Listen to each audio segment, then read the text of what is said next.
Seigneur, nous voulons parler de ta part et nous voulons aussi écouter de ta part. Prions, Seigneur, pour la grâce de parler, Seigneur, ce matin et pour la grâce d'écouter. Seigneur, tu dis dans ta parole, ainsi en est de ma parole qui sort de ma bouche, elle ne retourne point à moi sans effet, sans avoir exécuté ma volonté et accompli mes desseins. Père, ce matin, que ta parole exécute ta volonté dans chaque cœur et qu'elle accomplisse tes desseins dans chaque vie. Je m'élève ce matin du haut de cette chair contre toute forme d'enchantement, toute forme d'influence occulte qui veut empêcher, qui veut combattre ta parole ce matin dans le cœur au nom de Jésus. Tout esprit de limace en activité est lié et projeté dans les arrières au nom de Jésus. Tout esprit de confusion, tout esprit d'aveuglement, de trouble et d'agitation est vaincu ce matin dans le nom de Jésus. Que toute main étrangère qui veut troubler les cœurs ce matin soit brisée dans le nom de Jésus. Toute forme de rejet face à ta parole ce matin est annulée et anéantie dans le nom de Jésus. Saint-Esprit, tu possèdes les cœurs, de même que tu avais ouvert l'esprit de Lydie et qu'elle a pu comprendre ce que les apôtres étaient en train de dire. Tu ouvres notre esprit ce matin afin que nous comprenions ce que tu veux nous dire. Seigneur, merci parce que tu élargis nos cœurs, Seigneur. Merci parce que tu disposes nos cœurs ce matin. Et nous recevons ta parole. Et nous disons oui à ta parole. Et nous disons oui à ta parole. Et nous disons oui à ta parole. Seigneur, cette parole qui ne retournera pas ce matin à toi sans effet. Bénissons ta parole dans nos vies. Bénissons ta parole dans nos cœurs. Nous bénissons ta parole en ce lieu ce matin. Dans le nom de Jésus. Amen. Est-ce qu'on peut dire Amen? Est-ce qu'on peut dire un puissant Amen? Alléluia. Je prie pour que tu me donnes ton attention ce matin. Alléluia. Je vais rester dans le même esprit du message qui a été donné il y a de cela 2 dimanches et que nous avons continué. On a continué dans le même esprit dimanche dernier. Il y a 2 dimanches, je parlais de engage-toi dans une affaire. Nous avons vu 3 affaires. La première affaire, c'était laquelle? C'est ça. C'était quoi la première affaire?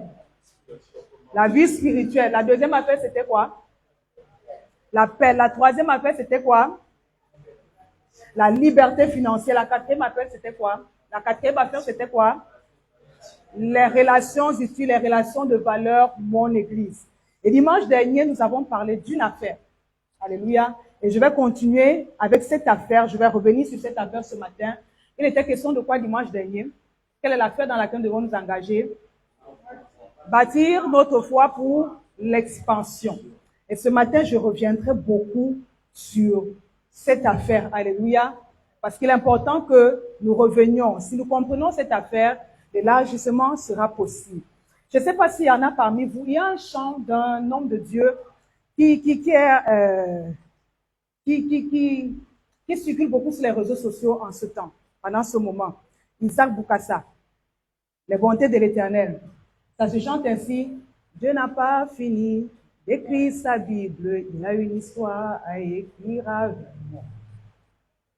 Oh mon âme, souviens-toi, les bontés de l'Éternel ne sont pas épuisées. Il y a encore des ressources non exploitées. Il y a encore des ressources non exploitées. Je ne sais pas, bon, peut-être vous n'êtes pas beaucoup sur les réseaux sociaux, hein, mais ça circule, ça fait même l'objet de beaucoup de challenges.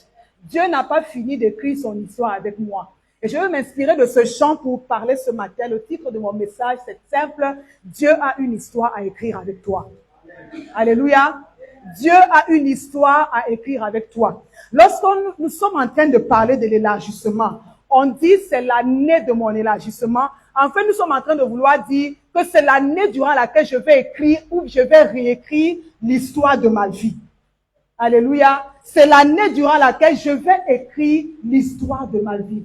Dieu n'a pas fini d'écrire sa Bible. Il a une histoire à écrire avec moi. Il a une histoire à écrire avec toi. Il a une histoire à écrire avec le rocher. Il a une histoire à écrire avec ma vie. Alléluia. Disons ensemble, Dieu a une histoire à écrire avec moi. Dis, Dieu a une histoire à écrire avec moi. Et vous savez, les histoires sont faites généralement pour être racontées. Les histoires sont faites pour qu'on en parle. Les histoires sont faites pour qu'on les écrive. Les histoires sont faites pour qu'on les publie. Les histoires sont faites pour les partager. Les histoires sont faites pour être transmises. Les histoires sont faites pour qu'on les raconte. Alléluia. Dieu veut que nos vies soient des histoires à raconter.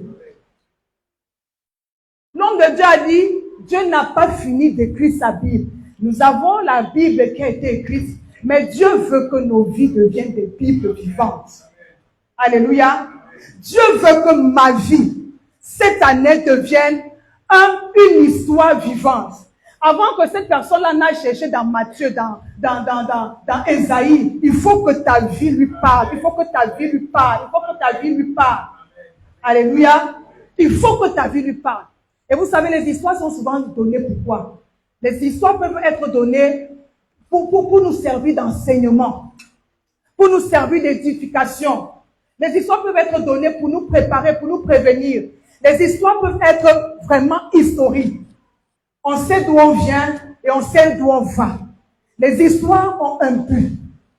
Et Dieu veut que ma vie devienne une histoire. Alors, je veux que tu mettes dans ton esprit ce matin que lorsque je parle de mon élargissement cette année, je suis en train de parler d'une autre page, d'une autre histoire que je vais écrire avec Dieu.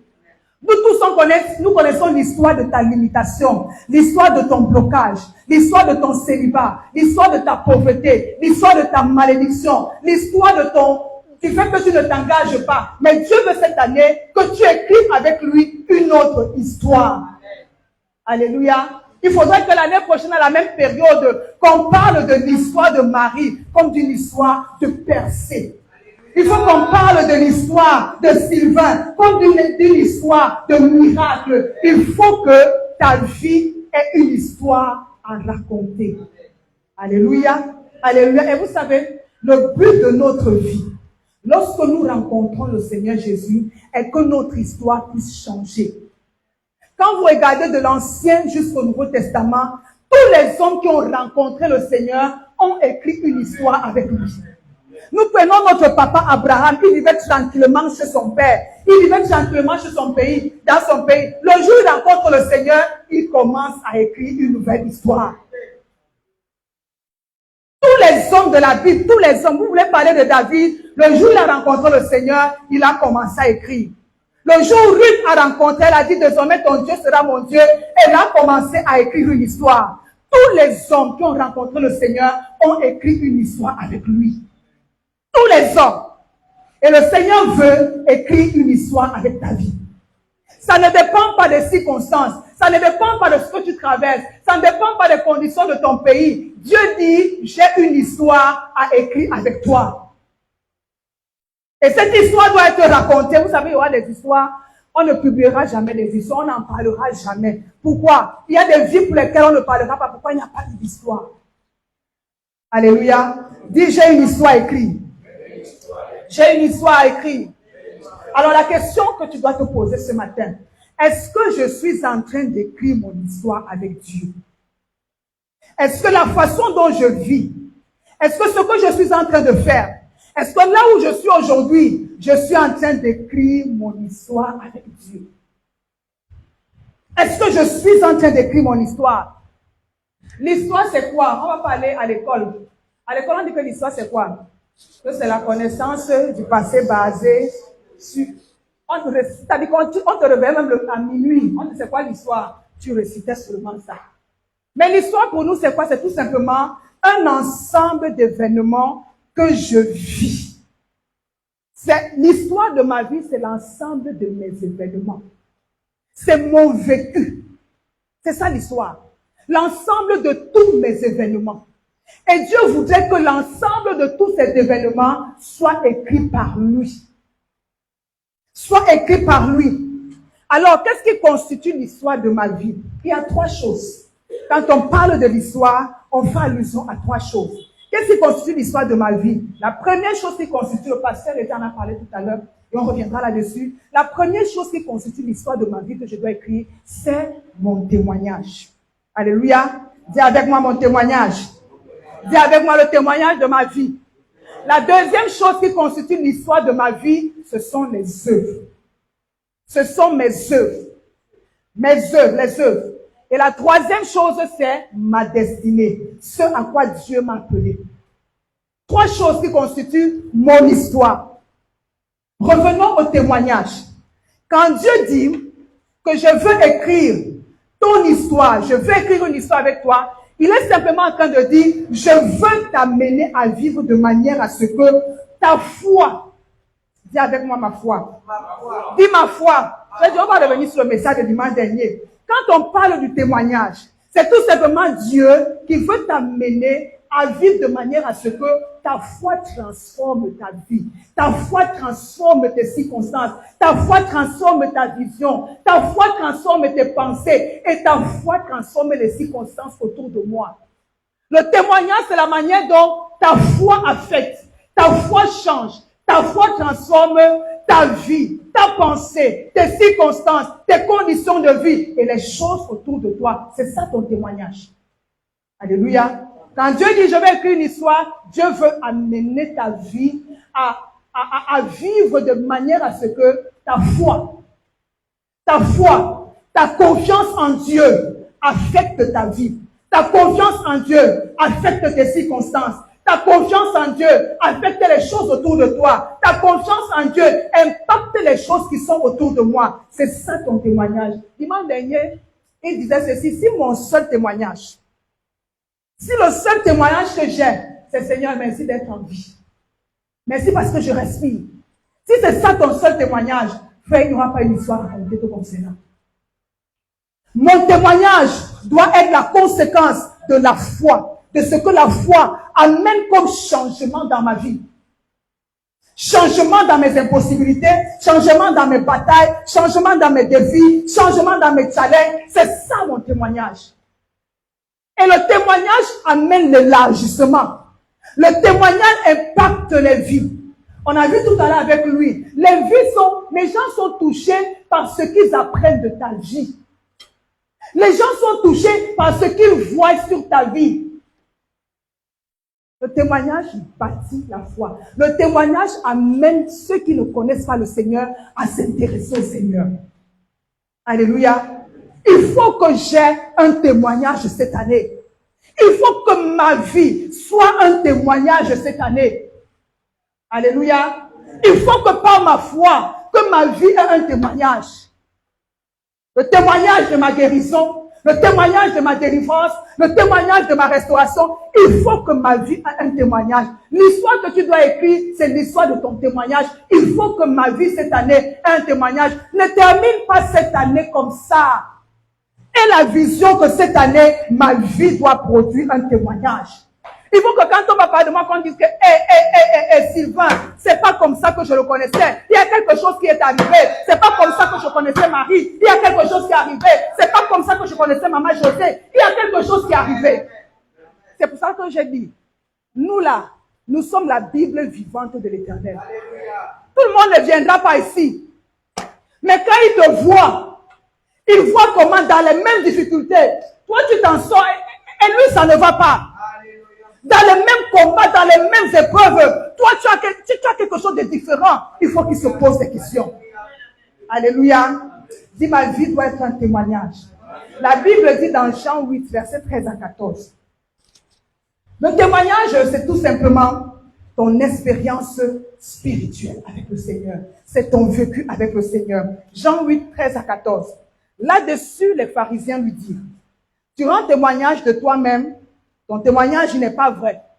Verset 14, c'est Jésus qui leur répondit, quoique je rends témoignage de moi-même, mon témoignage est vrai, car je sais d'où je suis venu et où je vais. Le témoignage a un passé, a un présent et a un avenir. Vous avez compris? Ton témoignage, dans ton témoignage, il y a le passé. Il dit, je sais d'où je suis venu. Je sais où je vais. Ton témoignage a un passé. Je viens d'une maladie. Je viens d'une famille maudite. Je viens d'une dépression. Je viens d'une souffrance. Et je sais où je vais. C'est ça quand tu vas parler de ton témoignage. Je sais d'où je viens. Je sais ce que j'étais. Je sais où il m'a pris. Je sais d'où il m'a tiré. Aujourd'hui, si je vous parle, c'est parce qu'il m'a pris de quelque part. Si le seul témoignage, c'est que je suis en vie aujourd'hui, c'est tout le monde qui a le témoignage. Parce que c'est tout le monde qui est en vie tous les jours, en dehors de ceux qui partent. Mais Dieu veut plus. Dieu veut que, parce que toi, tu as quelque chose de plus, il veut que ta foi produise quelque chose. Il veut que ta foi affecte les situations de ta vie. Il veut que ta foi change les situations de ta vie. Il veut que ta foi amène une transformation dans ta vie. La foi, c'est la monnaie que Dieu nous a donnée pour transformer les situations de nos vies. Alléluia. Alléluia. Alléluia. Quand Dieu écrit ton histoire, il veut que ta vie commence à être un témoignage. Dis avec moi, je suis un témoignage cette année. Je suis un témoignage, un sujet d'étonnement cette année. Dis, je suis un témoignage. Je veux que ta vision soit ça cette année. Je ne sais pas comment tu as commencé l'année. Je ne sais pas où tu as commencé l'année. Mais je veux que tu achèves cette année étant quelque part. Dis, étant quelque part. Je dois être quelque part en fin d'année.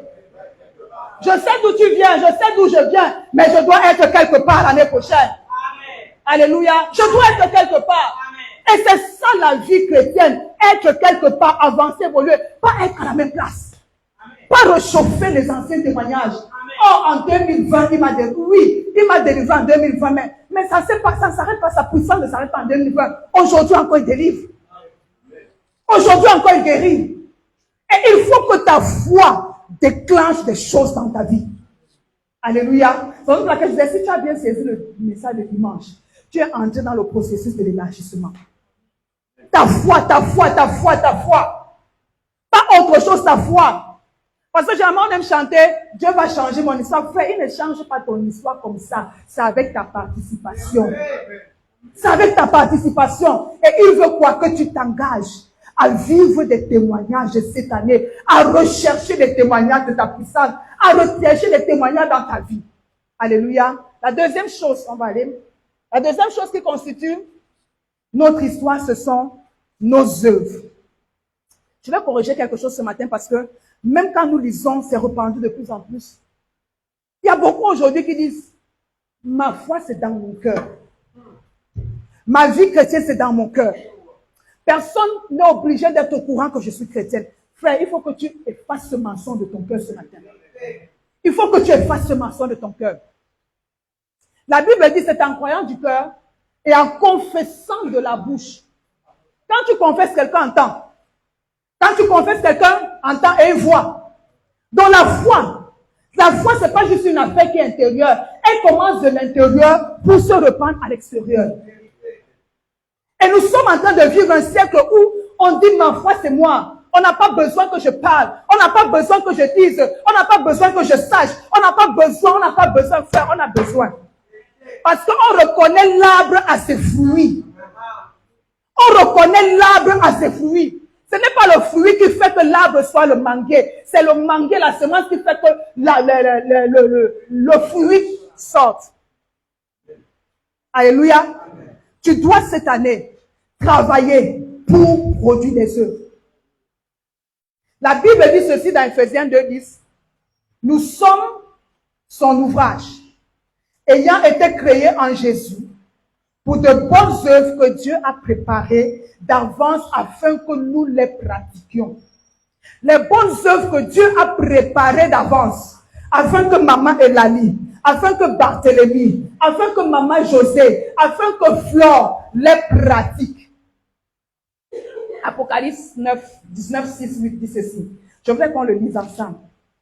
Que chacun le trouve. 19. Verset 6 au verset 8.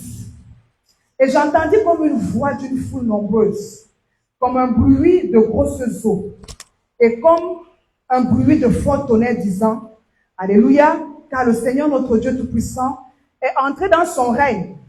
Réjouissons-nous et soyons dans l'allégresse, et donnons-lui gloire, car les noces de l'agneau sont venues et son époux s'est préparé. Verset 8. Et il lui a été donné de se revêtir, lisons ensemble une fois et deux. Et il lui a été donné de se revêtir d'un fin lin éclatant pur, Car le fin lin, c'est la justice. Reprenons. Car le fin lin, c'est quoi? On dit qu'on lui a donné un vêtement de fin lin. Et la matière, là, le fin lin, c'était quoi? Les œuvres. Ça veut dire qu'on a habillé notre roi par nos œuvres. On l'a habillé par ce que nous avons enfanté, produit. Alors, si tu dis que tu n'as pas d'œuvre à produire, ça veut dire que tu ne veux pas honorer ton roi. Tu ne veux pas élever ton roi. Parce que c'est par nos œuvres qu'il va s'habiller, qu'il est honoré, qu'il est distingué par nos œuvres. Est-ce qu'on peut encore lire un texte, Tite 2,14? Tite 2,14, il dit quoi? On peut lire ensemble.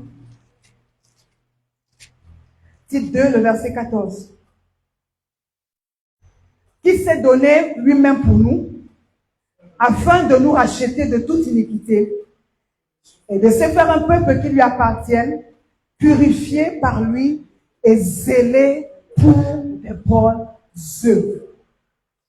Notre appartenance doit avoir pour preuve nos œuvres. Ce ne sont pas nos œuvres qui font de nous des chrétiens. Ce ne sont pas des œuvres qui font de nous des serviteurs de Dieu. Ce ne sont pas nos œuvres qui font de nous des hommes purifiés et sanctifiés. Mais c'est parce que nous sommes devenus enfants de Dieu. C'est parce que nous avons en nous la semence de Dieu que nous produisons les œuvres de Dieu. Alléluia. Ce n'est pas parce que je fais que je suis enfant de Dieu, mais c'est parce que la semence de Dieu est en moi que forcément je vais produire les œuvres de Dieu. Que forcément je vais enfanter les œuvres de Dieu. Je voudrais qu'on lise encore un texte. Tite 3,18. Tite 3,8. 3,8. Cette parole est certaine. Et je veux que tu affirmes ces choses. Afin que ceux qui ont cru en Dieu s'appliquent à pratiquer de bonnes œuvres. Voilà ce qui est bon, utile aux hommes. Ceux qui ont cru en Dieu, ils s'appliquent, ils travaillent, ils s'engagent à produire de bonnes œuvres. C'est quoi une œuvre? C'est quoi une bonne œuvre? C'est tout simplement l'ensemble des actions que nous menons au quotidien par la foi. L'ensemble des actions que nous menons au quotidien par la foi, qui est conforme à la volonté de Dieu et pour la gloire de Dieu. Les œuvres, c'est l'ensemble des actions que nous menons au quotidien par la foi, conforme à la volonté de Dieu et pour la gloire de Dieu. Il y a trois choses à noter. Pour qu'une œuvre soit bonne, il faut qu'elle vienne d'abord d'un cœur qui a été transformé, d'un cœur qui a été régénéré. Pour que mon œuvre soit bonne, il faut qu'il y ait eu une transformation intérieure. La deuxième chose, pour que mon œuvre soit bonne, il faut qu'elle ait une source. Et la source, c'est quoi? C'est la foi. Ce que je le fais dans quel esprit? Ce que je fais, je dois le faire par la foi. Pour qu'une œuvre soit bonne. Et la troisième chose, elle obéit à une règle. Les œuvres que nous menons, vous allez comprendre qu'on s'épuise dans beaucoup de choses qui n'ont rien à voir avec les œuvres de Dieu. La troisième chose, l'œuvre que j'accomplis, elle doit obéir à une règle. La règle, c'est quoi? C'est la pensée, c'est la volonté de Dieu. Nous nous souvenons de cette histoire de Judas. Quand Marie avait cassé son parfum au pied du Seigneur et qu'elle a commencé à essuyer avec ses cheveux, qu'est-ce que Judas a dit? Nous, on aurait pu vendre ce parfum et donner l'argent au peuple. Est-ce que ce n'était pas une bonne œuvre? Est-ce que cette œuvre-là n'était pas bonne? Mais Jésus lui a dit non. Pour le moment, ce n'est pas ça qui est important. Les pauvres, vous les aurez toujours. Mais moi, vous ne m'aurez pas toujours. Elle est en train de m'adorer. Ça veut dire que ce n'est pas tout ce que nous faisons qui impacte le cœur de Dieu. Les œuvres obéissent à la volonté de Dieu. Est-ce que ce que je fais, est-ce que ce que j'entreprends, est-ce que ce dans quoi je suis engagé est conforme à la volonté de Dieu? Est-ce que tout ce dans quoi je suis aujourd'hui est conforme à la volonté de Dieu? Par exemple, la question que je vais demander qu'on se pose, est-ce que je suis en train d'écrire mon histoire avec Dieu? Ou je suis en train d'écrire mon histoire avec ma force? Et une bonne œuvre a toujours un but. Je le fais pour la gloire de Dieu. Je le fais pour élever le Seigneur. Je le fais pour glorifier le Seigneur. Alors, la question que je vais me poser ce matin, quand tu fais ce que tu fais, quand tu t'engages dans ce que tu dans cette histoire où tu t'engages là, est-ce que c'est l'intérêt de Dieu que tu cherches? Quand tu fais ce que tu fais aujourd'hui, les décisions que tu prends aujourd'hui, est-ce que c'est pour la gloire de Dieu? Dieu veut écrire une histoire avec moi. Il veut que ma vie produise de bonnes œuvres. Que ma vie enfante de bonnes œuvres. Que ma vie soit riche en œuvres. Ce sont les œuvres qui amènent la considération aux yeux des hommes. Ce sont les œuvres. Il dit la foi sans les œuvres, elle est vaine. À quoi sert-il de dire j'ai la foi s'il n'y a pas d'œuvre? Si tu ne produis rien, si ta vie ne produit rien, s'il n'y a aucune action que tu mènes. Alléluia, on va aller rapidement. Le troisième élément qui constitue notre histoire, c'est notre destinée. Ce à quoi Dieu t'a appelé. Le révérend l'a dit tout à l'heure. C'est ce pourquoi la Bible déclare que Dieu a formé pour moi des projets. Ce sont des projets de paix et non de malheur. Il y a quelqu'un qui a pensé d'abord à ma vie avant moi. C'est-à-dire que même si je suis sur terre, parce que parfois là il faut aussi réfléchir, je suis sur terre. J'aurais pu ne pas être là. J'aurais pu y avoir beaucoup de spermatozoïdes qui se battaient ce jour-là. Mais c'est moi. Dieu a voulu que ce soit moi. Je suis arrivé sur terre, c'est pourquoi. Vous pensez que c'est un Dieu qui est tellement irresponsable, qui dit, avance-toi d'abord sur la terre, là, pendant que je réfléchis sur ce que ta vie doit être. Vous pensez que c'est comme ça que Dieu fonctionne? Avant qu'il ne t'envoie, il a déjà un plan pour ta vie. Avant qu'il ne t'envoie, il a déjà un projet pour ta vie. Avant qu'il ne t'envoie, il a déjà une mission pour ta vie. Et tout ce qu'il veut, c'est que tu cherches à accomplir ce projet. Que tu cherches à accomplir cette mission. Que tu cherches à accomplir ce pourquoi tu es là. Alléluia. Que tu cherches, comme il a dit tout à l'heure, que tu aies le désir de devenir ce qu'il veut que tu sois. Frère, c'est un désir qui a disparu de nos cœurs aujourd'hui. Devenir ce que Dieu veut que nous soyons. C'est un désir qui a disparu. Moi, je me souviens au début de ma foi, si on m'avait dit que Jésus revient dans 2 jours, j'étais content. Parce que je voulais seulement être avec lui. J'étais prêt à tous les sacrifices, simplement pour être conforme avec lui. Mais au fil du temps, ce désir a disparu dans mon cœur. Avoir le désir d'être ce qu'il veut que je sois. Tout ce que je fais, tout ce que j'entreprends, tout ce que je veux doit m'amener à devenir ce que Dieu veut que je sois. Marie-toi, travaille, gagne beaucoup d'argent, voyage beaucoup, construis les maisons, fais tout ce que tu veux, mais ça doit avoir pour but de devenir la personne que Dieu veut que tu sois. Écoute encore ça bien, fais tout ce que tu veux faire. Va au Canada, va aux États-Unis, achète des maisons, marie-toi, aie beaucoup d'enfants, fais tout ce que tu veux faire, mais le but final, c'est que ta vie soit ce que Dieu veut que tu sois. Sinon, tu es passé à côté. Sinon, tu es passé à côté. Et quand Dieu dit qu'il veut écrire une histoire, il veut simplement que ta vie devienne ce qu'il a prévu qu'elle soit. Alléluia. Alléluia. Alors, je reviens sur ma question. Est-ce que je suis en train d'écrire mon histoire avec Dieu? Est-ce qu'aujourd'hui, nous sommes le 18 février, je suis en train d'écrire mon histoire avec Dieu? Est-ce que la manière dont j'exerce ma foi affecte ma vie? Est-ce que la manière dont j'exerce ma foi apporte des changements dans ma vie? Est-ce que ma confiance en Dieu affecte les situations de ma vie? Est-ce que ma confiance en Dieu change les situations de ma vie? Alléluia. Est-ce que je produis? Si ton œuvre est de dire que je viens à l'église tous les dimanches, ce n'est pas une œuvre. Si ton œuvre c'est de dire que je viens à l'église en semaine, ça c'est pas une œuvre. Ça c'est ton quotidien. C'est comme si tu allais dormir. Dis que je dors tous les jours. Quand tu dis que tu dors tous les jours, tu fais une œuvre. C'est normal que à un certain moment que tu dors. C'est normal qu'à un certain moment tu dois être à l'église. Donc tu ne fais rien de ça. Si ta seule œuvre, c'est de dire que je suis venu à l'église dimanche, je suis venu à l'église mercredi, tu n'as encore rien fait.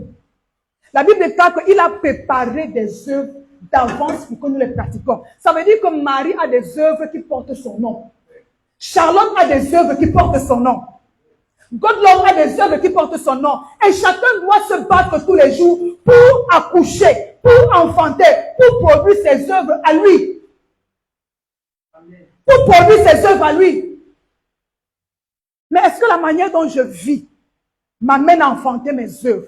Et la troisième chose, est-ce que je suis en train de travailler?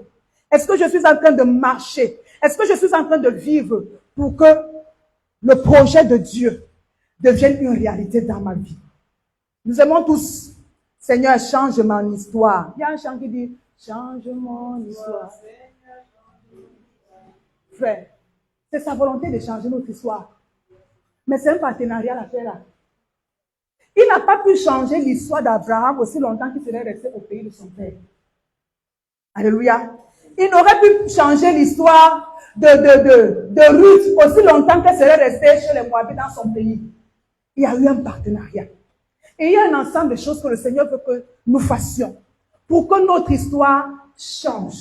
Pour écrire une nouvelle histoire avec lui. J'ai une seule chose que je vais mettre devant nous ce matin. Pour que Dieu écrive une nouvelle histoire avec moi. Dis avec moi. Avec moi. La seule chose c'est quoi? C'est que tu vives par la foi. C'est que tu vives. C'est que tu vives. La Bible dit mon juste vivra par la foi. C'est que tu vives par la foi. C'est que tu marches en faisant confiance à Dieu. C'est que tu t'engages en faisant confiance à Dieu. C'est que tu fasses ce que tu es en train de faire en faisant confiance en Dieu. Alléluia. Pour que mon histoire soit écrite. Parce que souvent quand on est dans des problèmes, on dit Seigneur, tu n'as pas fini avec moi, tu as encore une histoire écrite. Frère, l'histoire avait écrit ça quand tu relâches ta foi. Alléluia. Il y a des moments comme ça, il le fait même ça indépendamment de toi. Hein, mais dans la plupart des cas, il y a quelque chose que tu as fait. Vivre par la foi. Quand vous regardez cette histoire, nous parlons aujourd'hui des histoires de ces hommes. Toute la Bible, c'est une affaire d'histoire. Hein. On prêche l'histoire des hommes. C'est l'histoire des hommes qu'on prêche. Des hommes qui ont fait confiance à Dieu et qui ont marché avec Dieu. C'est l'histoire que nous prêchons. On n'a rien créé. Toute la Bible est un ensemble d'histoires d'hommes qui ont fait confiance à Dieu. C'est la raison pour laquelle nous-mêmes, nous sommes en train d'écrire notre histoire, mais en faisant confiance à Dieu. Alléluia. Amen. Tu veux changer ton histoire? Est-ce que tu veux écrire une nouvelle histoire? Est-ce que tu veux écrire ton histoire? Alors, vis par la foi. Accepte de vivre par la foi. Alors, cela implique 4 choses ou 5. J'espère qu'on aura le temps de finir à midi. La première chose que cela implique, vivre par la foi. Quand on dit de vivre par la foi, cela veut dire quoi? Premièrement, cela veut dire s'engager à vivre selon les standards divins. Dis avec moi, s'engager à vivre selon les standards divins. S'engager à vivre selon le modèle divin. Frère, aujourd'hui, chacun d'entre nous est en train d'écrire sa vie chrétienne à sa convenance. Chacun est en train de vivre sa vie chrétienne comme il sent, comme il pense, comme il veut. Mais tu ne peux pas écrire ton histoire en dehors des standards de Dieu. Tu ne peux pas écrire l'histoire de ta vie en te mettant en marche du modèle divin. Alléluia. Marcher par la foi implique quoi? Accepter, m'engager, décider d'aligner ma vie sur les principes divins. Aligner ma vie sur les standards divins. Aligner ma vie sur le modèle divin. Et le standard divin, c'est quoi? Premièrement, le standard divin, c'est la pensée de Dieu. La Bible dit que autant les cieux sont élevés sur la terre, autant mes voix et mes pensées sont élevées au-dessus de vos voix. Sont élevées au-dessus des vôtres. Le standard divin, c'est quoi? C'est la pensée de Dieu. C'est ce que Dieu pense de ta vie. C'est ce que Dieu pense de ta situation. C'est ce que Dieu pense des choses autour de toi. C'est d'abord la pensée de Dieu. Frère, tu veux écrire l'histoire de ta vie quand tu penses déjà que tu es quelqu'un de condamné. Quand tu penses déjà que tu es quelqu'un de maudit. Quand tu penses déjà que tu ne pourras pas t'en sortir parce que dans ta famille ça ne marche pas. Tu vas écrire quelle histoire de ta vie. Quand tu n'as pas la pensée de Dieu au sujet de ta vie. Ce sont les pensées de Dieu. Quelle est sa pensée au sujet de ma vie? Quelle est sa pensée au sujet de cette situation? Tout à l'heure, on a vu l'exemple de Judas. Pourquoi Jésus avait refusé son œuvre? Parce que ce n'était pas la pensée que Jésus pensait à ce moment-là. Et nous allons constater amèrement que nous sommes en train d'écrire une autre histoire, mais qui n'a rien à voir avec celle de Dieu. Qui n'a rien à voir avec celle de Dieu. C'est aligner ma vie sur la pensée. Comme le français dit, c'est ce que Dieu pense. Il pense quoi de ma vie? Il pense quoi de ma situation? Il pense quoi des choses autour de ma vie? Alléluia. Premier standard, c'est quoi? Penser. Deuxième standard, ce sont les principes divins. L'évêque en parle tout le temps des principes divins. Frère, tu ne peux pas écrire l'histoire de ta vie si tu effaces les principes divins de ta vie. Tu ne peux pas écrire l'histoire de la prospérité si le principe de la dîme, tu l'as effacé de ta vie. Tu ne peux pas écrire l'histoire de tes relations si tu as effacé le principe du pardon dans ta vie. Il y a des principes. Si tu fais ça, si tu obéis, si tu te soumets, si tu me... Il y a des principes. Mais aujourd'hui, chacun a accepté, chacun veut vivre sa vie comme il le pense. Frère, arrêtons ça. Arrêtons ça. Et revenons à la parole. Revenons à la parole, Église. Il n'y a pas deux principes, il n'y a pas deux standards de vie, il n'y a que le standard divin. Moi, je vais demander ce matin à quelqu'un, quand tu fais ce que tu fais là, tu as vu qui le fait? Est-ce que ce sont les hommes ou c'est Dieu? Quand tu décides de faire ce que tu fais là, est-ce que tu as vu Dieu le faire ou tu as vu un homme? Parce que la raison derrière laquelle on se cache souvent, c'est quoi? S'il l'a fait, alors Dieu peut accepter. S'il l'a fait, alors Dieu peut comprendre. Est-ce que l'homme est devenu la référence de Dieu ou c'est Dieu qui est la référence de l'homme? Est-ce que c'est l'homme qui est devenu la référence de Dieu? S'il l'a fait, alors Dieu peut. Il va comprendre. Je le fais pourquoi? Parce que j'ai vu un homme le faire ou c'est parce que j'ai lu que Dieu l'a fait? Tout ce que je fais et que Dieu n'a pas fait est une œuvre morte. Est une œuvre morte. Les décisions que je prends de faire, si Dieu n'a pas fait ça, ce que je fais, c'est une œuvre morte. Et je suis, au lieu d'habiller Jésus, je suis en train de le déshabiller à nouveau.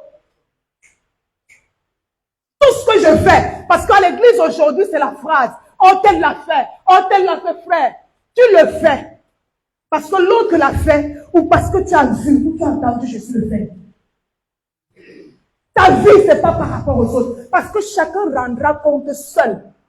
Je dis bien seul. Ce jour-là, devant le tribunal, tu ne vas pas dire que Marie ne chantait pas tous les jours. Elle avait seulement un jour par semaine. Moi-même, c'est pour ça que je mets une fois par semaine. Frère, Marie ne sera pas ton avocat. On a un seul avocat, c'est Jésus. C'est Jésus. Ce que je fais aujourd'hui, J'ai vu qui fait ça. J'ai vu qui fait ça. La vie chrétienne que je mène aujourd'hui, j'ai vu qui fait ça. Parce que si nous prenons les hommes pour référence, les hommes sont faillibles. Nous tous, même sur cette chaîne, nous sommes faillibles. Nous nous trompons, nous tombons. Mais si nous prenons pour raison que parce que, ouin comme je suis tombé, toi aussi tu dois tomber, frère, tu répondras seul devant le trône.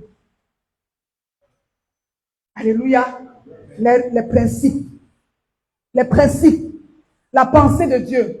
Et le troisième type de standard, c'est quoi? C'est les alliances. On n'a plus le temps de lire. Notre Dieu est un Dieu d'alliance. Tu ne peux pas prétendre cette année écrire l'histoire de ta vie quand tu brises les alliances. Nous avons avec l'Église une alliance. Nous avons avec les serviteurs de Dieu une alliance. Nous avons avec nos partenaires, nos conjoints une alliance. Nous avons avec nos patrons des alliances. Quand tu es spécialiste en brisement d'alliance, tu es en train d'hypothéquer ton histoire. Frère, ne prenez pas l'histoire de l'Église à la légère. Hein. Ne prenez pas. Il y a une image que le Seigneur m'avait montrée un jour. Le jour, si on a mis l'onction sur ta vie pour le service et que tu ne fais pas ce à quoi Dieu t'a appelé, tu répondras de ça. Et ça, c'est une chose que j'ai toujours craint. Si ici, dans cette église, on a mis l'onction de Dieu, on m'a imposé les mains, on a dit, toi, tu es ancien, et tu n'es pas en train de faire le travail de l'ancien, tu répondras de ça. C'est les messages qu'on n'aime pas entendre. Mais c'est la vérité, parce qu'il y a une onction sur ma vie. L'onction me met à part. Et l'onction m'équipe pour faire. Alors nous sommes en train de rendre nulle l'onction de Dieu dans nos vies. Parce que l'onction de Dieu, c'est la capacité que Dieu me donne pour faire. Mais j'ai reçu, je fais quoi? J'ai reçu, je suis où? J'ai reçu, je suis à quel poste? Mais il y a l'onction de Dieu sur ma vie. On était venus tous à la nuit de prière ici. On a prié, on s'est mis à genoux. Je suis où avec l'onction qui est sur ma vie? Frère, blaguons avec tout. Le pasteur dit là encore, il dit comme le peuple dit souvent, blaguons avec tout. Mais ne blaguons pas avec notre engagement spirituel. Ne blaguons pas avec notre alliance vis-à-vis de l'Église. Faisons tout. Mais ne brisons pas cette alliance-là. L'onction que tu as reçue, tu es où avec aujourd'hui? Tu es où? On parle du réveil. On parle de réveiller notre esprit. On parle de revenir. Frère, tu es où? C'est la question que le Seigneur me met à cœur de te poser ce matin. Son onction sur ta vie t'a amené où? Ça t'a amené à retourner dans le champ, comme les Lévites, parce que il n'y avait plus de vie en Israël. Les Lévites qui étaient censés être des sacrificateurs, la Bible dit qu'ils sont rentrés dans les champs pour cultiver, chercher la nourriture. Est-ce que cette onction-là, je suis rentré dans le champ pour cultiver la nourriture de ma vie, ou bien je suis dans la maison pour servir aux intérêts du royaume? Alléluia. On va finir. La deuxième chose qui nous permet de vivre par la foi et d'écrire notre histoire, on va écouter. La deuxième chose, on a dit que la première chose, pour vivre par la foi, il faut aligner sa vie sur les standards de vie, les standards divins. Et les standards divins, c'est quoi? C'est la pensée de Dieu. Le standard divin, c'est quoi? Ce sont les principes. Les standards divins, c'est quoi? Ce sont les alliances. La deuxième chose, pour vivre par la foi, il faut s'engager à relever les défis, les challenges, les problèmes de sa vie par la foi. Il faut s'engager à relever. Il y a une tendance aujourd'hui qui nous amène à tourner le dos aux problèmes. Ta foi te sert à relever les défis et tu dois t'engager à relever ces défis. David dit que je poursuis. Il dit que je poursuis. Tout à l'heure, on a parlé de Ticlac. David avait deux choix. Quand il a trouvé qu'on a tout ravagé, le choix de rester dans sa position de pleurs, continuer à pleurer, ou bien se relever, poursuivre et récupérer. On n'a que deux choix dans la vie. Rester là se morfondre, rester là se plaindre, rester là dire tel ne m'a pas aidé, rester là dire ma famille ne m'a pas fait du bien, rester là pour dire ma soeur ne m'aide pas, ou bien se ressaisir, s'appuyer sur le Seigneur et affronter les problèmes de nos vies. On n'a que deux choix. On n'a que deux choix. Il y a ce problème de pauvreté dans ma vie. Est-ce que je veux continuer à pleurer qu'il y a la malédiction de la pauvreté, il y a la condamnation de la pauvreté, il y a les paroles de pauvreté, il y a les lois de pauvreté. J'ai le choix, continuer à lire ça. Ou bien m'appuyer sur le Seigneur pour briser cette pauvreté dans ma vie. Il n'y a que deux choix. À quoi donc te sert ta foi si tu ne peux pas relever le défi? On a vu cela dimanche. La foi nous est donnée pour relever les défis de nos vies. J'ai fait une expérience il y a deux ou 3 semaines. Il y a un homme de Dieu qui me demande de rendre un service. Franchement, ce n'était même pas dans mon esprit. Et je ne voulais même pas parce que ça allait bousculer un peu mes habitudes, ça allait me demander beaucoup de choses. Rendre un service. J'ai dit, j'étais tellement troublée que ma première réponse est dit non, c'est pas possible, cherchons une solution alternative. Et pendant que je suis en train de prier, je prie, j'ai juste une pensée qui me monte à cœur, qui me dit, donne-moi les ressources dont j'ai besoin pour rendre ce service. Alléluia. Alléluia. Donne-moi les ressources dont j'ai besoin. Si il est venu vers moi, c'est que tu peux m'aider à rendre ce service. Donne-moi les ressources dont j'ai besoin pour rendre ce service. Et je vous assure que Dieu donne les ressources en ce moment pour rendre ce service. J'aurais pu dire non, c'est compliqué vraiment. En ce moment, si nous sommes au début de l'année, c'est janvier qui a 60 jours. C'est compliqué maintenant, Seigneur. Attends même d'abord. Décale encore un peu. Mais, pendant que je priais, on va voir cela tout à l'heure, la prière.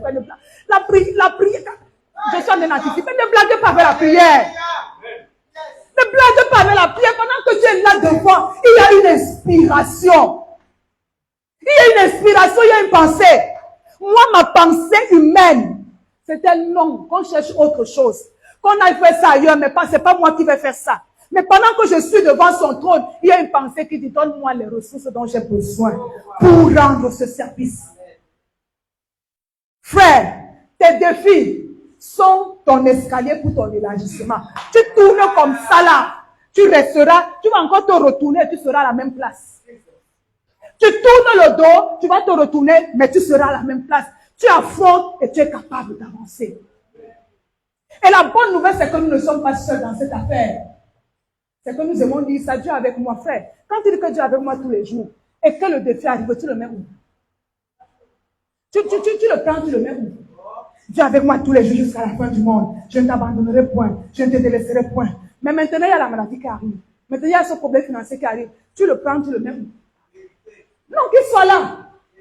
Et que tu affrontes ça avec lui. Parce qu'il n'a jamais dit, va te débrouiller. Il a dit, je serai avec toi. Alléluia. David, humainement parlant, ne pouvait pas. Il était épuisé, il était fatigué. Il avait marché toute la journée. Il arrive, on dirait qu'on a tout ravagé. Et en plus de cela, vous savez, quand vous pleurez, vous vous fatiguez, non? Quand vous pleurez, vous vous fatiguez. La fatigue de la marche et la fatigue des pleurs. Mais la Bible dit quoi? Il s'est appuyé sur l'Éternel. Il a repris courage et il s'est mis en marche. Frère, tu mets ton Dieu où? Devant ce problème, tu le prends, tu le mets où? Sors-le du casier. Tu l'as mis au chômage. Alléluia. Dis, ne mets plus ton Dieu au chômage. Ne mets plus ton Dieu au chômage. Affronte les défis de ta vie.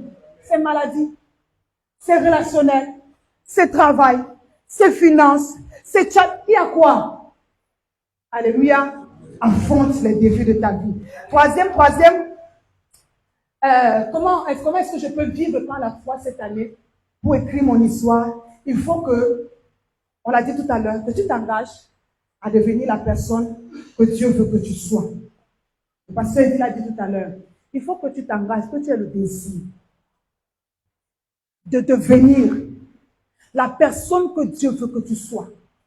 Il faut que tu t'engages, on n'a plus le temps de lire, il faut que tu t'engages à faire ce que Dieu attend de toi. Non seulement à devenir, mais à faire. Mais à faire ce que Dieu attend de toi. Frère, ce que Dieu attend de nous, ce que Dieu a pensé de nous, est plus grand, j'aime toujours le dire, est plus grand que ce que nous-mêmes, nous avons pensé de nos petites vies. Je ne suis pas sûre qu'un seul jour, Abraham avait pensé que là où Dieu le prenait, c'était pour faire de lui le père des nations. Abraham cherchait un fils, mais Dieu avait vu pour Abraham le père des nations. Toi, c'est une maison. Toi, c'est... Maison même, c'est beaucoup. Hein. Toi, c'est peut-être 100 000 que tu cherches là depuis. Mais Dieu veut te donner plus que ça. Mais il veut que tu aies le désir. Je vais encore le redire. Tu ne peux pas écrire l'histoire de ta vie en te mettant en marge du projet que Dieu a pour ta vie. Tu ne peux pas. Tu seras en train d'écrire ton histoire. Et les conséquences, tu les payeras seul. Tu ne peux pas écrire l'histoire de ta vie en te mettant en marge du dessin, du plan que l'architecte a conçu pour ta vie. Ton rôle, c'est quoi? C'est de désirer faire ce qu'il veut que tu fasses. C'est désirer devenir ce qu'il veut que tu sois. Accomplis ta part. Pour revenir au message que j'ai donné, accomplis ta part. Fais ta part.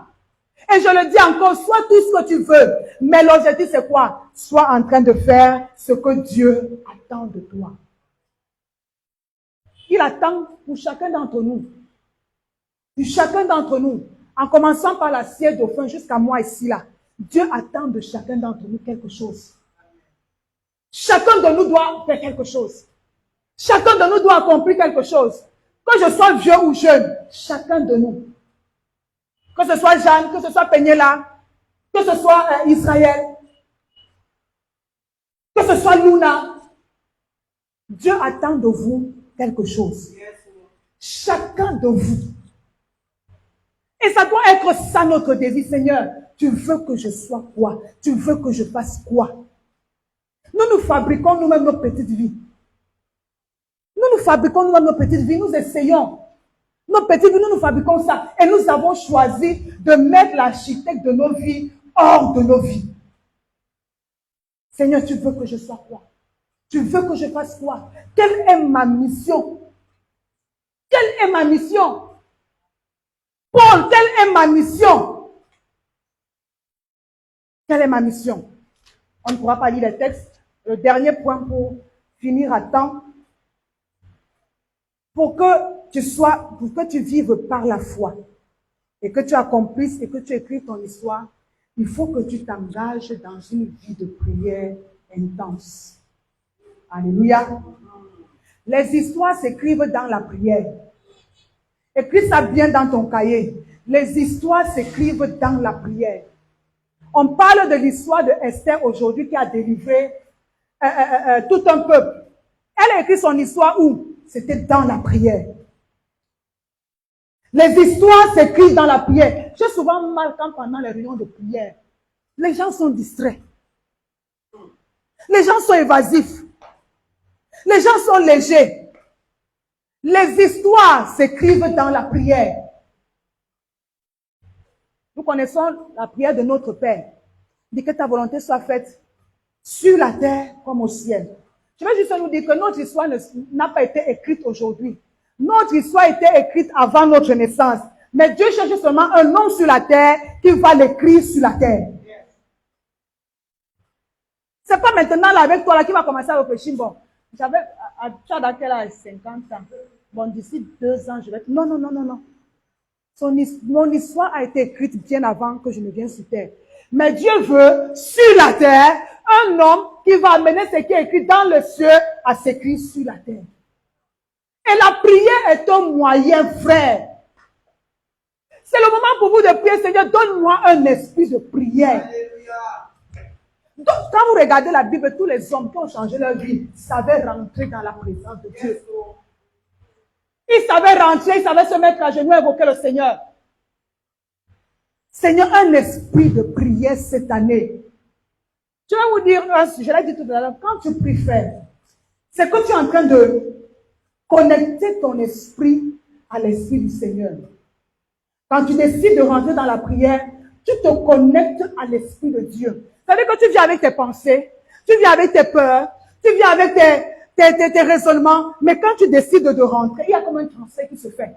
Tu lui donnes tes pensées et lui te donne ses pensées. Tu lui donnes tes peurs et lui te donne sa force. Tu lui donnes tes confusions et lui te donne sa lumière. Mais si tu fouilles la prière, frère, l'échange là va se faire où? L'échange là va se faire où? Pour écrire ton histoire cette année, il faut que tu t'engages dans une vie de prière intense. Vivre par la foi, c'est s'engager dans une vie de prière. Soit à Dakar, soit au Canada, soit en France, mais garde ta vie de prière. Garde ta vie de prière. Aie à manger. N'aie pas à manger. Aie les habits. N'aie pas les habits. Mais garde ta vie de prière. C'est ce qui te maintient connecté au Seigneur. Alléluia. Alléluia. Il faut que tu apprennes à allumer le feu de la prière dans ta vie. Alléluia. Moi, je le constat qu'on fait souvent. On n'arrive pas à prier ici parce que même à la maison, on ne prie pas. Vous savez ça? On n'arrive pas ici à faire 2 minutes de prière. C'est parce qu'à la maison, on ne peut pas faire. On n'arrive pas à tenir 30 minutes. Tu vois, on va commencer à bailler, on va baisser la tête pendant la prière, on va se retourner. C'est parce qu'à la maison même, on n'a pas réussi à allumer. Frère, ici à l'église où il y a l'onction corporative qui nous soutient, tu n'arrives pas à prier, ça veut dire qu'à la maison, chez toi, il n'y a pas de prière. Parce qu'ensemble, ici, là, on se soutient, on se motive. Mais si tu n'arrives pas à tenir, ça veut dire qu'à la maison, déjà, il y a problème. Il faut que tu apprennes, que tu t'engages dans une vie de prière. Parce que c'est ton histoire que tu écris. Ce n'est pas l'histoire de Charlotte, c'est ton histoire que tu écris. C'est ton histoire que tu écris. Dis que c'est mon histoire que j'écris. Dis c'est mon histoire que j'écris. Tu refuses de prier, tu n'écris rien. C'est mon histoire que j'écris. C'est l'histoire de ma délivrance, c'est l'histoire de ma percée, c'est l'histoire de mon élargissement. C'est mon histoire que je suis en train d'écrire quand je m'engage dans la prière. Alléluia. Alléluia. Alors, comment est-ce que je vais élargir, comment est-ce que je vais écrire mon histoire cette année? C'est en vivant par la foi. C'est-à-dire que ça, c'est le grand titre. Mon histoire, Dieu a une histoire à écrire avec moi. Comment je vais écrire mon histoire avec le Seigneur? C'est par la foi. En vivant par la foi. Et quelles sont les choses qui me permettent de vivre par la foi? Premièrement, aligner ma vie sur les standards divins. Aligner ma vie sur les standards, le modèle divin. Deuxièmement, accepter de relever les défis. Ne soyons pas des peureux frères. Quand ça vient, assieds-toi d'abord devant le Seigneur, papa. Comme David a fait, il a dit, poursuivrai-je? Ne poursuivrai-je? Il a posé la question, papa, s'il a fait cela, ça peut. Tu rentres dans ta présence. Frère, lui-même va commencer à te... Il va mettre quelque chose dans ton cœur. Il va mettre quelque chose dans ton cœur. Si tu étais entré là, hésitant, il va te pousser, tu vas t'engager. Mais il faut que tu acceptes de relever. Alléluia. La troisième chose, il faut quoi? Que tu t'engages, comme on l'a vu, que tu aies le désir de devenir la personne que Dieu veut que tu sois et de faire ce que Dieu attend de toi. Devenir, vivre par la foi, c'est avoir le désir, s'engager à devenir la personne que Dieu veut que je sois et de faire ce que Dieu attend de moi parce que j'ai une mission. Et le quatrième élément qui nous permet de vivre par la foi, c'est tout simplement s'engager dans une vie de prière. Alléluia. Dis Dieu a une histoire écrite avec moi. Nous sommes le 18 février, il faut que le 18 février 2025, ici là, que ma vie, qu'il y ait un témoignage sur ma vie. Alléluia. Que mes œuvres parlent. Que mes œuvres parlent. Et que je sois sur le chemin d'être la personne que je veux que je sois. Alléluia. Mais j'ai une histoire. Frère, ne vis pas comme une personne lambda. Je suis venu accompagner les autres. Je suis venu là pour respirer seulement tous les jours. Si je peux manger, je mange. Si je peux dormir, je dors. Si je peux me lever, je me lève encore. Non! Il y a une histoire que les autres aussi veulent raconter te concernant. Ah, Emma. J'ai connu Emma. Mais ce que je vois de moi aujourd'hui, ce n'est pas la même personne. Quelqu'un d'autre doit aussi raconter ça. Les actes des apôtres ne sont pas finis. Nous écrivons toujours ça aujourd'hui. J'ai vu Emma, j'ai vu bonheur. Sa foi l'a amené au Canada. Et il a ouvert une œuvre là-bas. Il est en train de servir le Seigneur. Alléluia. Frère, ayez l'ambition de devenir ce que le Seigneur veut que vous soyez. Tes projets, c'est petit par rapport à ce que Dieu a pensé. C'est dit, c'est petit. Le projet d'Abraham, c'était un enfant. Le projet de Dieu, c'était faire des nations. Ton projet pour ta vie est petit. Arrête de te fabriquer une vie. Arrête de te fabriquer. Arrête d'essayer. Je parle à vous les jeunes là. Arrêtez de vouloir vous fabriquer une vie. Cherchez le programme de Dieu pour vos vies. Alléluia. Parce que c'est plus glorieux que toute autre chose. Est-ce qu'on peut se mettre debout? Et dire tout simplement, j'ai une histoire à écrire avec mon Dieu. Qui connaît ce chant? On aurait pu le chanter. Dieu n'a pas fini d'écrire sa Bible. Il a une histoire à écrire avec lui. Comment vous n'avez pas suivi ça? Vous aussi. Oh. Ça chauffe partout là. Alors juste pour blaguer un peu, il y a une fille qui passe sur sur les réseaux sociaux, dit que vraiment, parce que même les païens chantent ça. Quand toi tu chantes que Dieu n'a pas fini, et que tu es la tisa de quelqu'un, l'histoire que tu veux écrire là, c'est laquelle? Quand tu es la tisa, tu es le deuxième bureau et tu chantes que Dieu n'a pas fini d'écrire. Donc ton histoire, c'est qu'il faut sortir la femme pour que tu deviennes sa femme. Alléluia. Dieu n'a pas fini d'écrire son histoire, d'écrire sa Bible. Il a une histoire à écrire avec moi. Alléluia. Peu importe notre âge aujourd'hui, peu importe ce que notre passé a été, c'est encore possible d'écrire. Alors tu vas juste bénir le Seigneur pour ce message. Tu vas le bénir pour tout ce que tu as entendu. Et tu vas lui dire ce matin, Seigneur, j'ai une histoire. Mets un désir dans mon cœur, comme on a prié tout à l'heure, pour écrire mon histoire. Je te bénis pour ta parole. Mets un feu dans mon cœur. La parole n'a pas été donnée pour notre information. La parole est donnée pour que un feu, un désir naisse dans nos cœurs. Qu'un désir naisse dans nos cœurs. Seigneur, allume un feu. Est-ce qu'on peut déjà le bénir pour sa parole? Est-ce qu'on peut déjà le bénir pour sa parole? Alléluia. Est-ce qu'on peut le bénir pour sa parole? Et levons nos voix et bénissons-le. Prions ensemble au nom de Jésus.